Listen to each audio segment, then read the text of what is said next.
Guys, तो आज हम फिर से आप सभी के लिए लेकर आ चुके हैं क्लास 12 के केमिस्ट्री का थर्ड चैप्टर वैद्युत रसायन का लेक्चर नंबर 1 लेकर। गाइस, आज से समझ लीजिए आपका केमिस्ट्री फिर से स्टार्ट हो रही है उन सभी स्टूडेंट के लिए जो इससे पहले के 2 चैप्टर नहीं पढ़े हैं, ठोस अवस्था और विलयन को। आप हालांकि 2 चैप्टर हम कंप्लीट करा चुके हैं। आप सभी लोग अगर पढ़ना चाहते हो, वाकई में अगर आप बोर्ड में 90+% लाना चाहते हो, तो आज से आप लोग नई शुरुआत एक नई एनर्जी के साथ में कर सकते हो। 2 चैप्टर नहीं हुए हैं उसको परेशान नहीं होने, लेकिन आज के बाद जो भी चैप्टर्स बचे हुए हैं आप लोग ये संकल्प लो कि डेली के डेली लेक्चर में प्रेजेंट होंगे और सभी चैप्टर्स को कंप्लीट करेंगे। क्योंकि आप ये जानते हो कि 90+% बोर्ड में एक चैप्टर पढ़कर या एक लेक्चर अटेंड करके कभी आपका नहीं आ सकता है। 90+% लाने के लिए आपको सभी लेक्चर्स में प्रेजेंट होना होगा, सभी के सभी चैप्टर्स आपको पढ़ना होगा, पूरे सिलेबस को पढ़ना होगा, साथ में प्रैक्टिस करनी पड़ेगी, रिवीजन करना पड़ेगा, टेस्ट लगाना पड़ेगा, प्रीवियस ईयर के क्वेश्चन पेपर को बार बार सॉल्व करनी पड़ेगी, तब 90+% आता है। अगर आप ये सभी चीज़ें करने के लिए तैयार हो तो मैं आप सभी चीज़ को पूरी की पूरी सिलेबस कंप्लीट करा के प्रैक्टिस कराने के लिए तैयार हूँ। क्या आप सभी लोग तैयार हो? एक बार कमेंट बॉक्स में कमेंट करके बताओ मुझे, क्या आप सभी लोग तैयार हो? अगर हो तो सभी लोग यस सर लिखना और संकल्प लेना कि जब तक पूरा सिलेबस कंप्लीट नहीं होगा, जब तक पूरी 90+% तक की तैयारी नहीं होगी, तब तक आप सभी लोग पढ़ाई नहीं छोड़ोगे। डेली डेडिकेशन के साथ में स्टडी करते रहोगे और डेली क्लास में प्रेजेंट होते रहोगे। यह क्लास शाम को होती है 7 बजे से या फिर 7:30 बजे से होती है, यानी शाम को 7 बजे के बाद ये क्लासेज होती है। आप डेली क्लास में आना, सोमवार से शुक्रवार तक क्लासेज होती है, ठीक है। तो चलिए गाइस, आज का ये लेक्चर स्टार्ट करते हैं। और हाँ, एक बात और ध्यान से सुन लेना, मैं सभी क्लास का डेली क्लासेज का मैं PDF नोट्स भी देता हूँ, यानी क्लास नोट जो यहाँ पे पढ़ाता हूँ उसका नोट्स मैं देता हूँ, ताकि आपको बेहतर समझ में आए। नोट्स आपको टेलीग्राम चैनल पर देखने को मिलती हैं। टेलीग्राम चैनल का लिंक नीचे डिस्क्रिप्शन में है, आप टेलीग्राम चैनल पर जाकर ज्वाइन हो सकते हैं। वे सभी स्टूडेंट ज्वाइन हो जाना जो नए स्टूडेंट हैं, जो आज से शुरुआत करना चाहते हैं एक नई जर्नी। मैं बता दूं, टेलीग्राम चैनल पर आपको इससे पहले की जो भी नोट्स हैं वहाँ पे मिल जाएंगे। गाइस, अगर लिंक के जरिए नहीं खुलता है तब आप डायरेक्ट जाकर टेलीग्राम पे सर्च कर लेना अल्फा इंस्टीट्यूट, तब पर भी मिल जाएगा। क्या होता है, कभी कभी लिंक पर ज़्यादा स्टूडेंट का वर्डन होने के कारण नहीं खुलता है। गाइस, इसके अलावा मैं आप सभी के बेहतर तैयारी के लिए अल्फा इंस्टीट्यूट ऐप पर बेंजीन बैच बनाया हूँ। इस बेंजीन बैच में आपको मिलता है डेली जो क्लासेज होती है उसका PDF नोट्स, वो भी एक साथ, इधर उधर आपको भटकना नहीं पड़ता है। साथ साथ में वहाँ पर असाइनमेंट टेस्ट का ऑप्शन है। जैसे ही ये 3rd चैप्टर कंप्लीट होगा, मैं 1st चैप्टर से आपका असाइनमेंट टेस्ट लेने स्टार्ट कर दूंगा। सभी लोग तैयारी करते रहना। दूसरी बात, वहाँ पर आपकी बेहतर तैयारी के लिए असाइनमेंट टेस्ट लूँगा, DPP लूँगा, मतलब डेली प्रैक्टिस पेपर दूंगा, प्रैक्टिस क्वेश्चंस दूंगा, प्रीवियस ईयर के क्वेश्चंस दूंगा, ताकि आपकी बेहतर तैयारी हो जाए। जैसे जैसे आपकी एग्जाम पास में आएंगी, मैं आपको वहाँ पर ये सभी चीज़ें दूंगा। और यह बेंजीन बैच जो है आप सभी के लिए एकदम फ्री में है। कुलाम बैच आपके फिजिक्स के लिए है, बेंजीन बैच आपके केमिस्ट्री के लिए। अगर आप नहीं ज्वाइन हुए तो नीचे डिस्क्रिप्शन में एक वीडियो मिलेगा जिसमें मैं बताऊं कैसे कैसे आपको करके ऐप पर ज्वाइन होना है, उसको देख लीजिए। जैसे जैसे मैं बताऊं वैसे वैसे करिएगा, ज्वाइन आप आसानी से हो जाएंगे। बैच कोड देखिए यहाँ पर लिखा भी हूँ अल्फा 22CHE, ठीक है। इसके अलावा गाइस, अगर आपको कोई प्रॉब्लम आती है, ठीक है, ज्वाइन होने में, तो ये नंबर है, टेलीग्राम नंबर है 930 577 1375। इस नंबर पर आप लोग टेलीग्राम कर देना, वहाँ पर आपको टेक्निकल हेल्प दे दी जाएगी। लेकिन गाइस, अपने से एक बार ट्राई करने के बाद, ठीक है। तो चलिए लेक्चर को स्टार्ट करते हैं बेहतरीन तरीके से, ठीक है। एक नई आगाज करते हैं, नया चैप्टर है वैद्युत रसायन। सभी लोग एक बार जरूर माँ सरस्वती का स्मरण करें और ध्यान देकर अच्छे से पढ़ाई करने का संकल्प लें, क्योंकि संकल्प ही सब कुछ है, ठीक है। चलिए स्टार्ट करते हैं। सभी लोग हेडिंग करिएगा वैद्युत रसायन। चैप्टर का नाम क्या है? वैद्युत रसायन, ठीक है। और इस चैप्टर से कितने नंबर के पूछे जाते हैं ये जानना सही है, क्योंकि मैं जो टारगेटेड आपको बोर्ड एग्जाम पर टारगेट करके पढ़ाऊंगा, सीधे टारगेट होगा बोर्ड एग्जाम, तो आपको बताते चलूंगा कितने कितने नंबर के क्वेश्चन आते हैं। वैद्युत रसायन देखिए, देखा जाए तो 3 से 5 अंक के, कभी कभी 6 अंक के क्वेश्चन पूछे गए हैं यहाँ से। 3 से 5 अंक के। सर क्या इस चैप्टर से न्यूमेरिकल क्वेश्चन पूछे जाते हैं? बिल्कुल न्यूमेरिकल क्वेश्चन पूछे जाते हैं, वो भी ऑब्जेक्टिव रूप में पूछे जाते हैं। सब्जेक्टिव रूप में न्यूमेरिकल यहाँ से थोड़ा कम बनते हैं, वैसे एग्जामिनर के दिमाग के ऊपर कभी कभी पूछ लेता है। 1-2 टाइप के न्यूमेरिकल्स हैं, वैसे मैं आपको करा दूंगा, ठीक है। बहुत ही बेहतरीन तरीके से ये चैप्टर कंप्लीट होगा।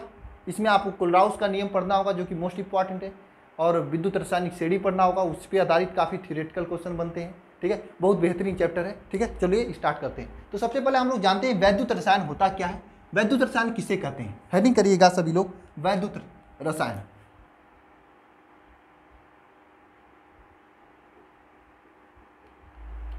वैद्युत रसायन। क्या हेडिंग करना है आप सभी को? वैद्युत रसायन। ठीक है, क्या होता है वैद्युत रसायन? देखिए, वैद्युत रसायन जो होता है, रसायन विज्ञान की वह शाखा होती है जिसके अंतर्गत रासायनिक ऊर्जा तथा विद्युत ऊर्जा के रूपांतरण तथा उनके मध्य जो भी संबंध है उसका अध्ययन किया जाता है। किसके किसके बीच?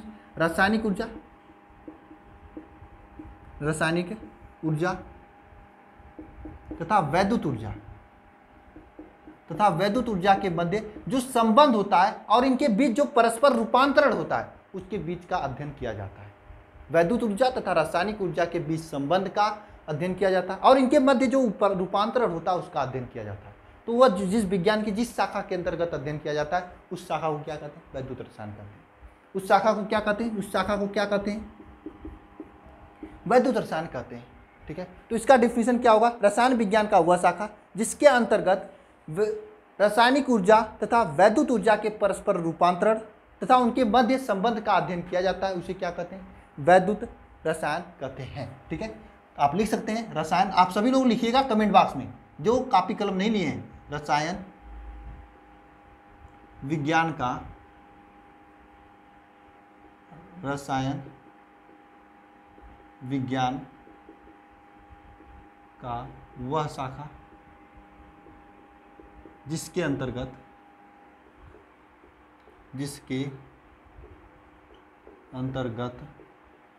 देखिए, रसायन विज्ञान का वह शाखा जिसके अंतर्गत किसका अध्ययन किया जाता है? वैद्युत रसायन, वैद्युत रसायन या फिर रासायनिक ऊर्जा, रासायनिक ऊर्जा तथा वैद्युत ऊर्जा के मध्य पारस्परिक संबंध का अध्ययन किया जाता है। ठीक है, तो रसायन विज्ञान का वह शाखा जिसके अंतर्गत रासायनिक ऊर्जा तथा वैद्युत ऊर्जा उनके बीच रूपांतरण कर सकते हैं या पारस्परिक संबंध कर सकते हैं, उनके बीच क्या संबंध है उसका अध्ययन किया जाता है। तो वैद्युत रसायन किसे कहते हैं? सभी लोग एक बार मेरे साथ बोलना। आवाज़ पड़ोसी के पास जाना चाहिए, पड़ोसी के कान में गूंजना चाहिए कि रासायनिक विज्ञान का वह शाखा जिसके अंतर्गत रासायनिक ऊर्जा तथा वैद्युत ऊर्जा का परस्पर संबंध का अध्ययन किया जाता है उसे क्या कहते हैं? वैद्युत रसायन कहते हैं। उसे क्या कहते हैं? वैद्युत रसायन कहते हैं। रासायनिक विज्ञान का वह शाखा जिसके अंतर्गत क्या किसका अध्ययन किया जाता है? रासायनिक ऊर्जा तथा वैद्युत ऊर्जा का अध्ययन किया जाता है उसे क्या कहते हैं? वैद्युत रसायन कहते हैं। मैं इसको इतना बार रिपीट करा दे रहा हूँ ताकि आपको याद हो जाए। ठीक है, अब देखिए, आपको यह मालूम होगा कि जो पदार्थ होते हैं दो प्रकार के होते हैं, एक चालक पदार्थ होते हैं, एक अचालक पदार्थ होते हैं। क्या पदार्थ दो प्रकार के होते हैं? एक तो होते हैं चालक पदार्थ, दूसरा क्या होते हैं? अचालक पदार्थ। ये तो बच्चों को मालूम होता है, आपको भी मालूम होगा कि चालक पदार्थ होते हैं, एक कुचालक पदार्थ, इसे अचालक या कुचालक कह सकते हैं, कुचालक कह सकते हैं। ये क्या होता है? वैद्युत चालक होता है, एक कुचालक होता है। क्या होता है वैद्युत चालक? आपको ये दिखाई दे रहा है कि नहीं? 1 मिनट में देख लेता हूँ। दिखाई दे रहा है? बिल्कुल, वैद्युत चालक आपको दिखाई दे रहा है। तो क्या होता है ये वैद्युत चालक, क्या होता है कुचालक? ये मुझे बताने की जरूरत नहीं है। जिसके अंतर्गत आपका विद्युत धारा का प्रवाह होता है उसे वैद्युत चालक कहते हैं। विद्युत धारा का प्रवाहित हो सकती है उसे विद्युत चालक कहते हैं, और जिसके अंतर्गत विद्युत धारा का प्रवाहित नहीं हो सकती है उसे कुचालक कहते हैं। इसके अंदर क्या होता है? विद्युत धारा का प्रवाह हो सकता है। इसके अंदर क्या होता है? विद्युत धारा का प्रवाह हो सकता है। इसके अंदर क्या होता है? विद्युत धारा का प्रवाह नहीं हो सकता है।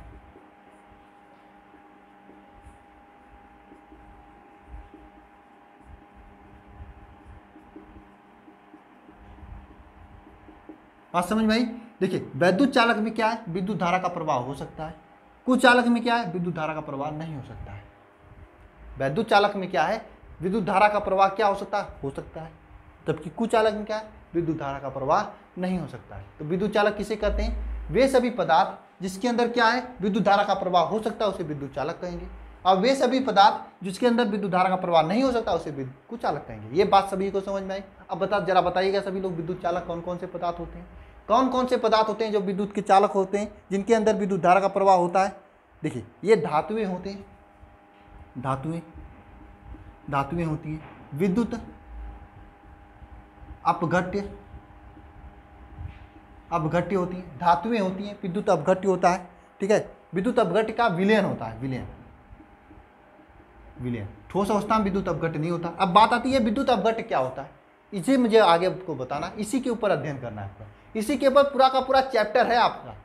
ठीक है, इसको मैं आगे बताऊंगा। तो यानी विद्युत चालक में कौन होते हैं, जो विद्युत धारा का प्रवाह करते हैं उसे विद्युत चालक कहते हैं, जैसे धातुएं या फिर विद्युत अपघट्य का विलयन। अचालक में आपका कुछ भी हो सकता है, ये मार्कर भी हो सकता है, ये आपका बोर्ड भी हो सकता है, जिसके अंदर विद्युत धारा का प्रवाह नहीं होता है। ठीक है, अब देखिए जैसे यहाँ पर आप एग्जाम्पल लिखना है तो शुद्ध जल लिख सकते हैं, जल, शुद्ध जल। अब कुछ लोग कहेंगे सर जल में अगर करंट लगा दें तो करंट हम लोगों को लगता है यानी विद्युत का कुचालक होता है, चालक होता है, यही कहेंगे ना। इसीलिए मैं यहाँ पे एग्जाम्पल लिख रहा हूँ, शुद्ध जल, आशुद्ध जल जो होता है वह विद्युत का कुचालक होता है। इस बात को याद रखना, एग्जाम में पूछा जाता है, एग्जाम में पूछता है आपसे। कांच हो गया, ठीक है, और बर्फ, बर्फ भी विद्युत का कुचालक होता है, बर्फ भी विद्युत का क्या होता है, कुचालक होता है। ठीक है, रबर हो सके, ये सभी आपके विद्युत के कुचालक होते हैं। मैं यहाँ पे 3 एग्जाम्पल ऐसा रख लिखा हूँ जिसमें आप लोग कंफ्यूज होते हो, क्या, शुद्ध जल, बर्फ, इसमें तो आप कंफ्यूज होते ही हो। तो बात समझ लेना सभी लोग। ऐसे पदार्थ जिसके अंदर विद्युत धारा प्रवाहित न हो उसे कुचालक कहते हैं, जैसे शुद्ध जल, कांच और बर्फ। ऐसे पदार्थ जिसके अंदर विद्युत धारा प्रवाहित हो उसे कहते हैं क्या, चालक कहते हैं, जिसे धारा का प्रवाह हो, जैसे धातु में धातु का विद्युत अपघट्य विलयन, विद्युत अपघट्य विलयन। ठीक है, ये सभी कंसेप्ट हो गया। अब इसके बाद हमें क्या पढ़ना है कि विद्युत चालक जो होते हैं कितने प्रकार के होते हैं, विद्युत चालक के प्रकार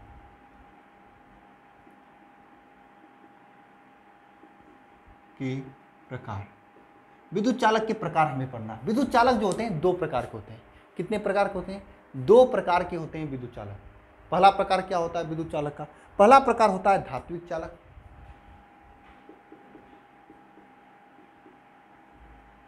ठीक है, दूसरा आपका प्रकार होता है विद्युत अपघट्य विलयन। क्या होता है, विद्युत अपघटनी चालक, आप इसे लिख सकते हैं विद्युत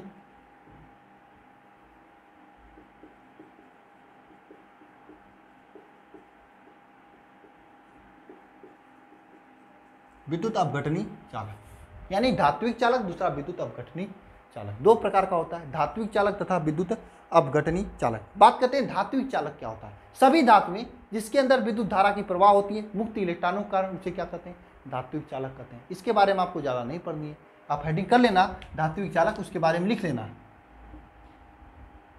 धात्विक चालक। ये सभी चीज़ें आप लोग पढ़े होंगे।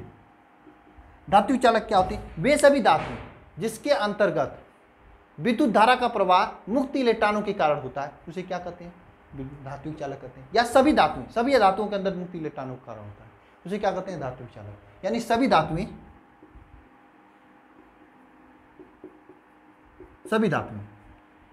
जिसमें विद्युत धारा का प्रवाह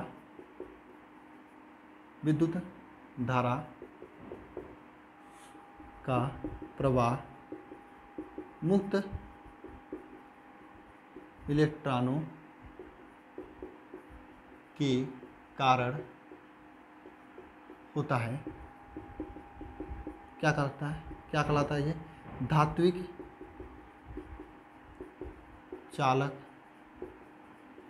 कहलाता है।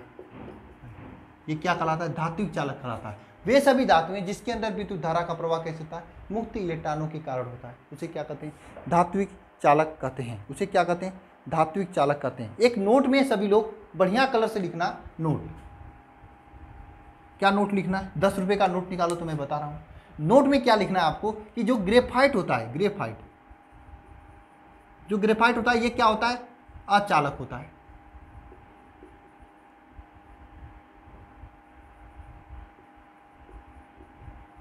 अचालक होता है, फिर भी इसके अंदर विद्युत धारा का प्रवाह होता है।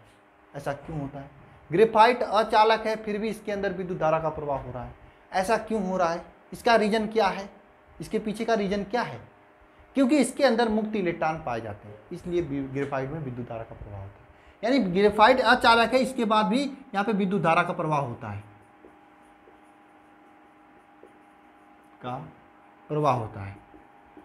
किसके कारण होता है, मुक्त इलेक्ट्रॉन के कारण।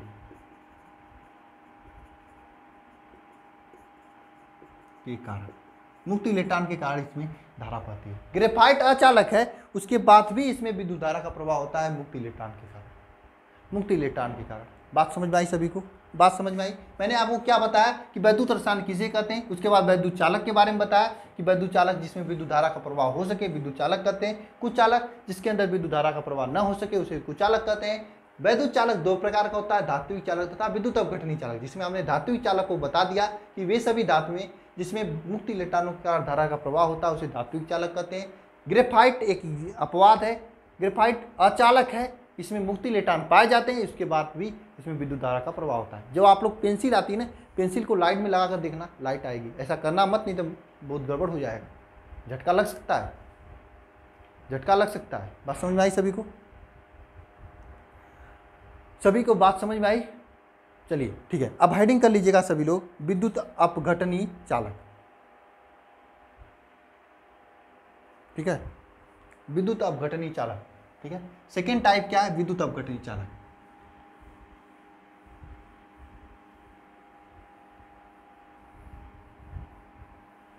विद्युत अपघटनी चालक सेकेंड टाइप क्या है? विद्युत अपघटनी चालक।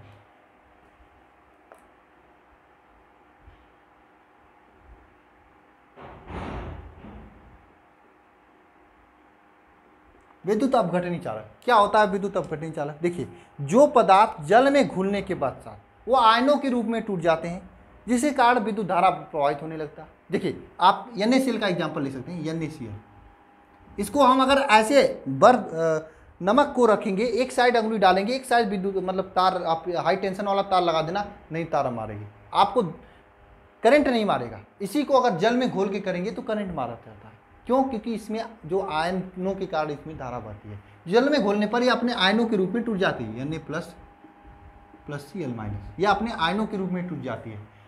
ठीक है, तो इसी को क्या कहते हैं? विद्युत अपघट्य कहते हैं। इसी को क्या कहते हैं? विद्युत अपघट्य कहते हैं। वे सभी पदार्थ जिसे जल में घुलकर आयनों के रूप में टूट जाता है उसे क्या कहते हैं? विद्युत अपघट्य कहते हैं या विद्युत अपघटनी चालक कहते हैं। ठीक है, वे सभी पदार्थ जो जल में घुलकर अपने, इसका डिफिनीशन सभी लोग कमेंट बॉक्स में कमेंट करना, विद्युत अपघटनी का इसे पूछा जाता है, अपघटनी चालक का। वे सभी पदार्थ जो जल में घुलकर अपने आयनों के रूप में टूट जाता है, आयनों के रूप में टूट जाता है, जिसके कारण विद्युत धारा का प्रवाह होने लगती है, उसे क्या कहते हैं? विद्युत अपघटनी चालक कहते हैं। उसे क्या कहते हैं? विद्युत अपघटनी चालक कहते हैं। वे सभी पदार्थ जो जल में घुलकर अपने आयनों के रूप में टूट जाता है, जिससे विद्युत धारा बहने लगती है, उसे क्या कहते हैं? विद्युत अपघटनी चालक कहते हैं। ठीक है, जैसे NaCl है, NaCl को जल में घोलेंगे तो आयनों के रूप में टूट जाएगा, आयनों के रूप में टूटने के बाद इसमें क्या होने लगती है? विद्युत धारा बहने लगती है NaCl में, तो इसे क्या कहते हैं? विद्युत अपघटनी चालक कहते हैं। ठीक है, विद्युत अपघटनी चालक समझ में आया इसमें? तो विद्युत अपघटनी चालक में जो मुक्त आयन आवेश को प्रवाहित करने का काम करती है, इसलिए इसे आयनिक चालक भी कहते हैं। इसमें जो है मुक्त आयन क्या होते हैं? इसमें मुक्त आयन आवेश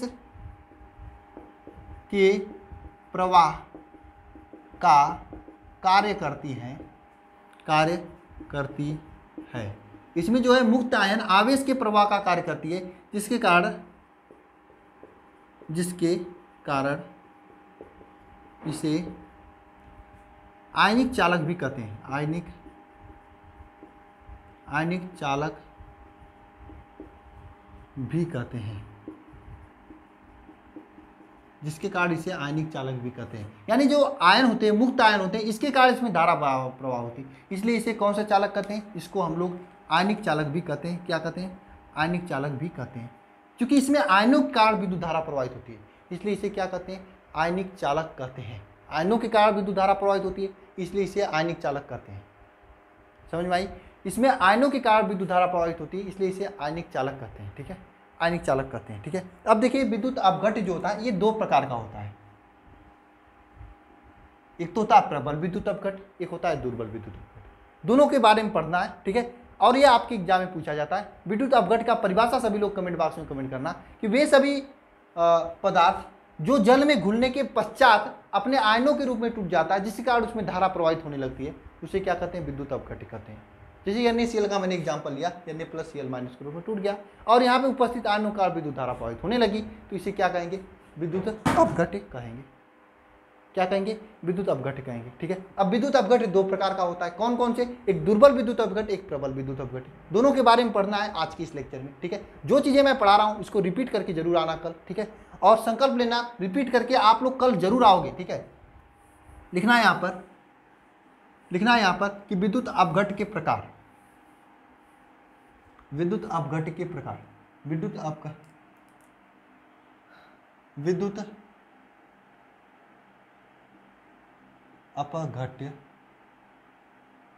दो प्रकार के होते हैं। विद्युत अपघट्य दो प्रकार के होते हैं। सबसे पहला प्रकार क्या होता है? सबसे पहला प्रकार होता है आपका, सबसे पहला प्रकार क्या होता है? विद्युत अपघट्य दो प्रकार के होते हैं। सबसे पहला प्रकार क्या होता है? सबसे फर्स्ट टाइप पहला प्रकार क्या होता है? दुर्बल विद्युत अपघट्य। प्रबल लिखिए सबसे पहले, प्रबल विद्युत अपघट्य। और ये पूछा जाता है प्रबल विद्युत अपघट्य, ये नहीं आएगा तो प्रॉब्लम होगी आगे आपको, इस चैप्टर में भी होगी और इसके आगे वाले चैप्टर में भी होगी। इस बात को समझना सभी लोग। प्रबल विद्युत अपघट्य क्या होता है? जो जल में पूर्ण रूप से घुल जाते हैं, 100% आयनित हो जाते हैं, उसे प्रबल विद्युत अपघट्य कहते हैं। जो जल में पूर्ण रूप से आयनित हो जाते हैं वे सभी पदार्थ जो जल में पूर्ण रूप से आयनित हो जाते हैं क्या कहलाते हैं? प्रबल विद्युत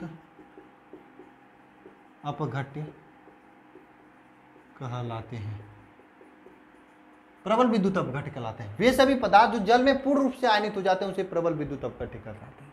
वे सभी पदार्थ जो जल में पूर्ण रूप से आयनित हो जाते हैं उसे क्या कहते हैं? प्रबल विद्युत अपघट्य। 100% आयनन हो जाता है। यहाँ पे तीन प्रकार का होता है, यह तीन प्रकार का होता है।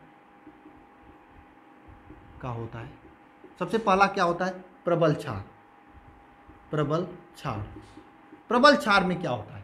प्रबल क्षार वे सभी क्षार जो प्रबल होते हैं। जैसे आपको यहाँ पे सबसे ज्यादा मिलेगा चैप्टर में NaOH का घोल, तो NaOH जान लीजिए प्रबल विद्युत अपघट्य, KOH आपका प्रबल विद्युत अपघट्य। दूसरा होता है दुर्बल क्षार, दूसरा क्या होता है? प्रबल अम्ल। दूसरा क्या होता है? प्रबल अम्ल। प्रबल अम्ल में आप वे सभी अम्ल लिखेंगे जो प्रबल होते हैं, जहां आपको चैप्टर में मिलने वाला है यहाँ पर HCl, HCl, HNO3 और HCl होगा, HNO3, H2SO4 मिलेगा। ठीक है, बात समझ में आई? SO4 आपको बात समझ में आई? ये बचपन में आप लोग पढ़ोगे कि प्रबल विद्युत अपघट्य वे विद्युत अपघट्य होते हैं जो जल में घुलने पर पूर्ण रूप से आयनित हो जाते हैं, उसे प्रबल विद्युत अपघट्य कहते हैं। जैसे ये तीन प्रकार होते हैं। प्रबल क्षार जैसे NaOH, KOH, प्रबल अम्ल जैसे NaCl और HNO3 और H2SO4। तीसरा प्रकार होता है सभी ध्यान से सुनना, तीसरा प्रकार क्या होता है? सभी लवण। सभी के सभी लवण होते हैं। लवण में कौन कौन से आपको मिलने वाले हैं? आप NaCl लिख दीजिए, KCl लिख दीजिए, NaCl, KCl, CH3COON। जितने भी लवण होते हैं सब के सब प्रबल विद्युत अपघट्य होते हैं। सब के सब क्या होते हैं? प्रबल विद्युत अपघट्य होते हैं। अब हम लोग नेक्स्ट टाइप इसका पढ़ेंगे, दुर्बल विद्युत अपघट्य। एक पॉइंट सभी लोग सुनना, प्रबल विद्युत अपघट्य में आयनन का वेग अधिक होता है और आयनों की संख्या भी अधिक होती है। आयनों की संख्या भी अधिक होती है। प्रबल विद्युत अपघट्य में आयनों का वेग भी अधिक होता है और आयनन की संख्या भी अधिक होता है। ठीक है, चलिए सेकेंड आपका टाइप आ जाता है, आपका दुर्बल विद्युत अपघट्य। हेडिंग करिएगा सभी लोग, दुर्बल विद्युत अपघट्य। तो विद्युत अपघट्य क्या होता है? विद्युत अपघट्य किसे कहते हैं? वे सभी अपघट पदार्थ जो जल में घोलने पर वो अपने आयनों के रूप में टूट जाते हैं और वह आयन आपके विद्युत धारा प्रवाहित में सहायता करते हैं, उसे प्रबल विद्युत अपघट्य कहते हैं। ठीक है, नेक्स्ट टाइप है आपका दुर्बल विद्युत अपघट्य। दूसरा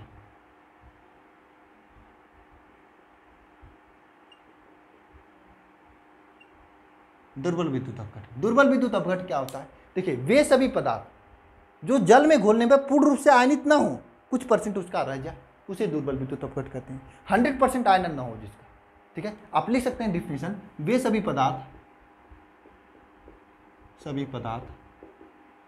आप सभी लोग कमेंट बॉक्स में लिखना, जो जल में घोलने पर पूर्ण रूप से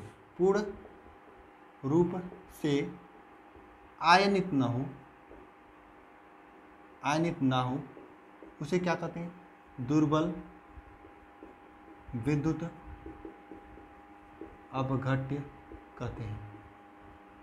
दुर्बल विद्युत अपघट्य कहते हैं वे सभी पदार्थ जो जल में घोलने पर पूर्ण रूप से आयनित ना हो, उसे क्या कहते हैं? दुर्बल विद्युत अपघट्य कहते हैं। दुर्बल विद्युत अपघट्य जैसे दो आपको एग्जांपल बता रहा हूँ। एक दुर्बल अम्ल, ये दो प्रकार का होते हैं, दुर्बल अम्ल तथा दुर्बल क्षार। एक होता है दुर्बल अम्ल, दूसरा होता है दुर्बल क्षार। दुर्बल अम्ल में आप एग्जांपल लिख सकते हैं CH3 COOH, H3 CO2, H2CO3, ये लिख सकते हो। दुर्बल क्षार में आप एग्जांपल के रूप में लिख सकते हो क्या? NH4OH, यही आपको देखने को मिलेगा। ठीक है, तो ये आपका दुर्बल विद्युत अपघट्य तथा प्रबल विद्युत अपघट्य हो गया। तो आज के इस लेक्चर में बस हम इतना ही रहने देते हैं। कल हम लोग इसके आगे पढ़ेंगे। इन सभी चीज़ों को आप बार बार रिवीजन करना। दुर्बल विद्युत अपघट्य किसे कहते हैं, प्रबल विद्युत अपघट्य किसे कहते हैं, विद्युत रसायन किसे कहते हैं, चालकत्व किसे कहते हैं, मतलब चालक पदार्थ अचालक पदार्थ क्या क्या होता है, इस सभी कंसेप्ट को आप सभी लोग बार बार अध्ययन करना। निश्चित रूप से आपको काफ़ी बेनिफिट मिलेंगे। ठीक है, तो मिलते हैं नेक्स्ट लेक्चर में सभी को। और सभी लोग एक संकल्प लेके जाएं कि डेली क्लास में आप सभी लोग आओगी जब तक कि 90+% की तैयारी नहीं होगी। ठीक है, तो मिलते हैं नेक्स्ट लेक्चर में। सभी को बहुत बहुत धन्यवाद। Thank you.